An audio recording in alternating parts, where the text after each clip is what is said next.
जय श्री राम मित्रों। तो आज की हमारी कहानी है मिदास का स्पर्श। हम सभी लालची राजा मिदास की कहानी जानते हैं। उसके पास सोने की कमी नहीं थी, लेकिन सोना जितना बढ़ता वह और अधिक सोना चाहता। उसने सोने को खजाने में जमा कर लिया था और हर रोज उसे गिना करता था।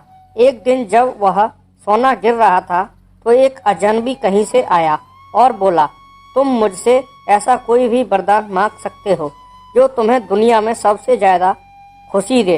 राजा खुश हुआ और उसने कहा, मैं चाहता हूँ कि जिस चीज़ को छूऊं वह सोना बन जाए। अजनबी ने राजा से पूछा, क्या तुम सचमुच यही चाहते हो?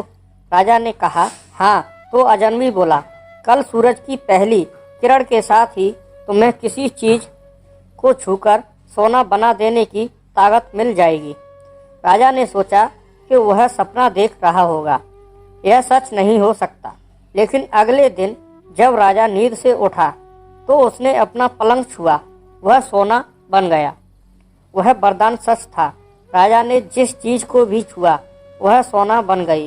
राजा ने खिड़की के बाहर देखा और अपनी नन्ही बच्ची को खेलते पाया।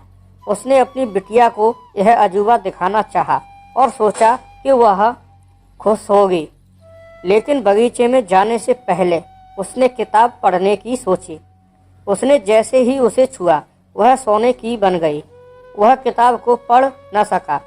फिर वह नाश्ता करने बैठा। जैसे ही उसने फलों और पानी के गिलास को छुआ वे भी सोने के बन गए। उसकी भूख बढ़ने लगी और वह खुद से बोला, मैं सोने को खा और पी नहीं सकता। ठीक उसी समय उसकी बेटी दौड़ती हुई वहां आई और उसने उसे बाहों में भर लिया। वह सोने की मूर्ति बन गई। अब राजा के चेहरे से खुशी गायब हो गई। राजा सिर पकड़कर रोने लगा। वह वरदान देने वाली अजनबी फिर आया और उसने राजा से पूछा कि क्या वह हर चीज़ को सोना बना देने की अपनी ताकत से खुश है। राजा ने बताया, वह दुनिया का सबसे दुखी इंसान है। राजा ने उसे सारी बात बताई।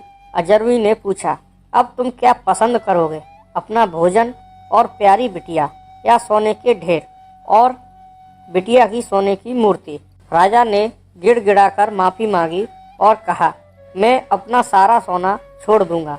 मेहरबानी करके मेरी बेटी मुझे लौटा दो, क्योंकि उसके बिना मेरी हर चीज़ मूल्यहीन हो गई है।